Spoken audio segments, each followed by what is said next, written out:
This is my review of the Velocity Cruz Reader. This is a device that I purchased just about a little over a week ago.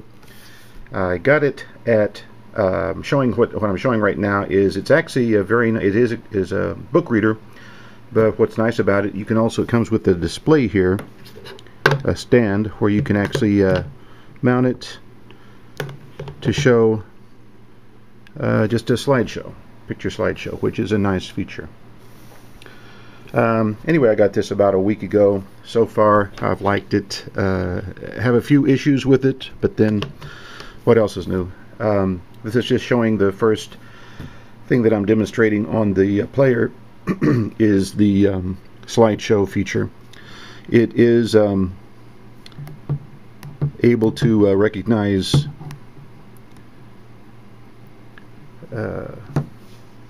orientation.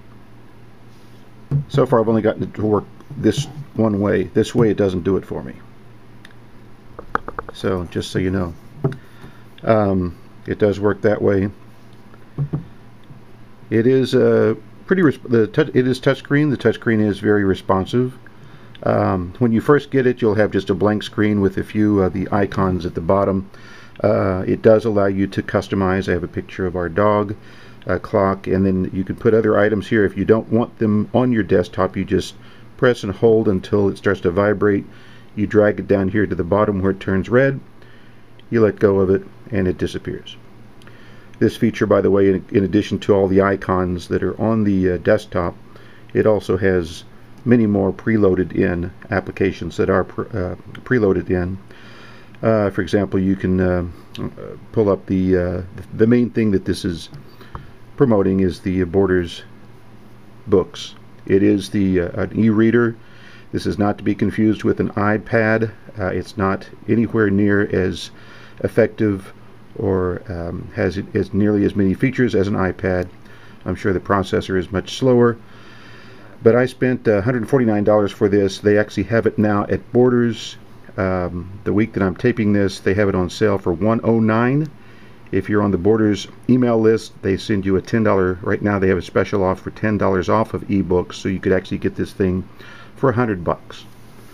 Again, it's pretty standard when it comes to the features for reading the books. It does not do the page flip like the iPad does and a lot of the other readers. You mainly just tap on the page. Actually, I scroll across like you would turn the page. It seems to work better that way. And again, it does have the features where you can up here, if you want to change the font size, you can do that, smallest to largest. Right now I have it on normal. Smallest is pretty small. And then of course for the optically challenged, you have it fairly large enough. You can also change the style of font, which is nice. The other nice feature of this, it has what they call a day-night mode, so you can actually read your books at night. According to them, when you can, if you're reading in bed, you don't want to disturb your partner with the bright shining light in their face as well as yours. Haven't really tried that. Font style size. Font style. You have serif, sans serif, and monospace. Haven't tried monospace. I'm not sure what that does.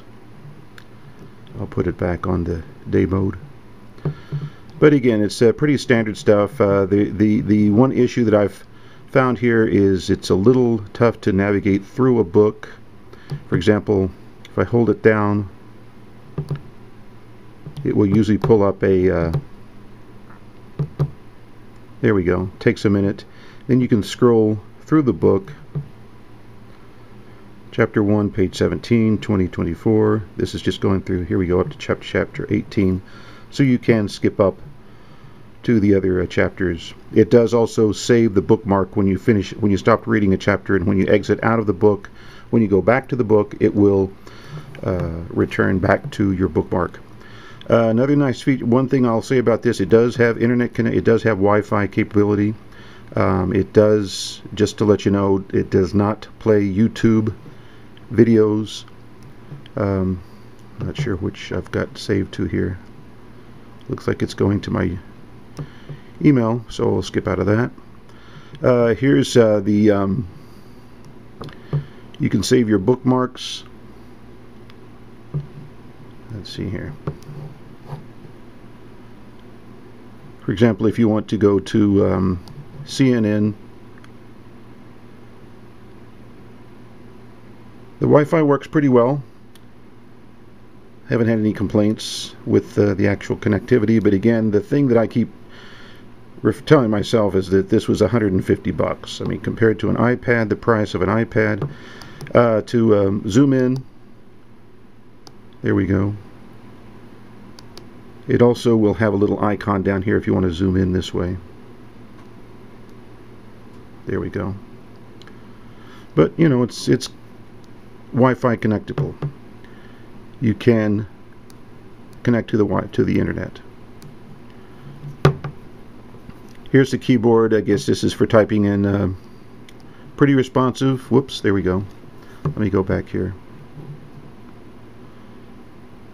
Again, it does not play YouTube video. It does not play Flash video. The one thing I've found, it's made me seek out. It does provide for the 720p HTML videos, which actually, when you do find a video that works on this, it comes across very well.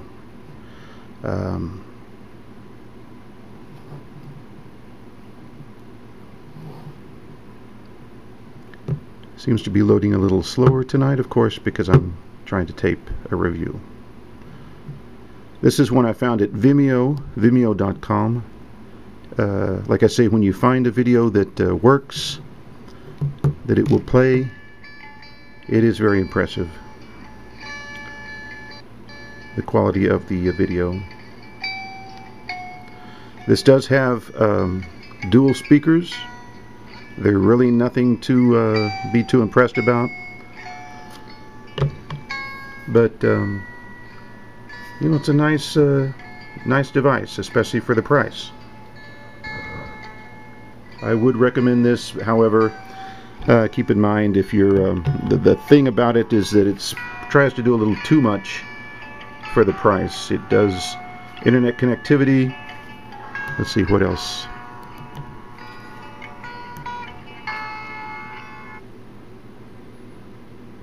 One of the nice load-ins that they include with it, one of the applications, is a preloaded dictionary, which is nice, especially if you play Scrabble like we do. That's preloaded in. Again, you've got your icons along the top for navigation, the home button. This particular icon here is nice because it does also have a music player. Again, nothing impressive here. I mean, again, it's like again where it's trying to do too much and not any of it good enough. I'll just play one of these songs that I've loaded in.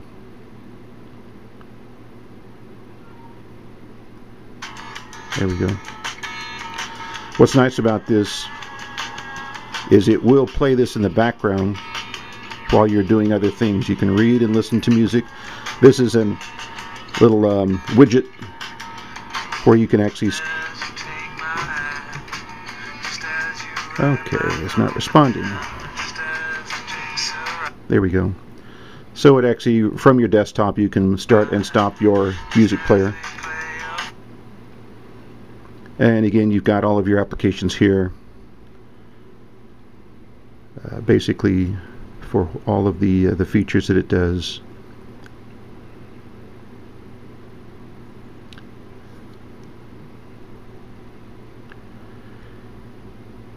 And again, for what you're getting for the price, you can't beat it. It's really a great deal.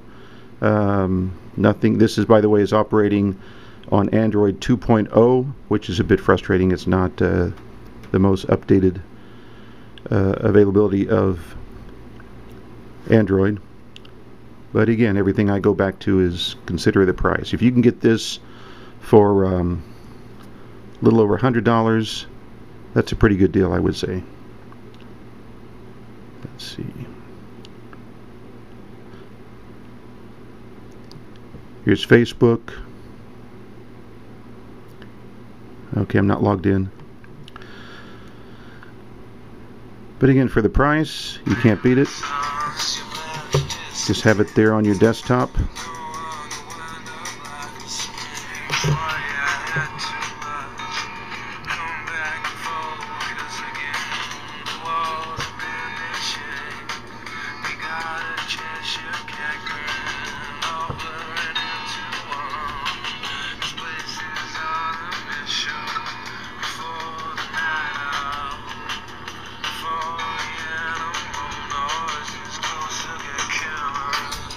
Pretty good for $100.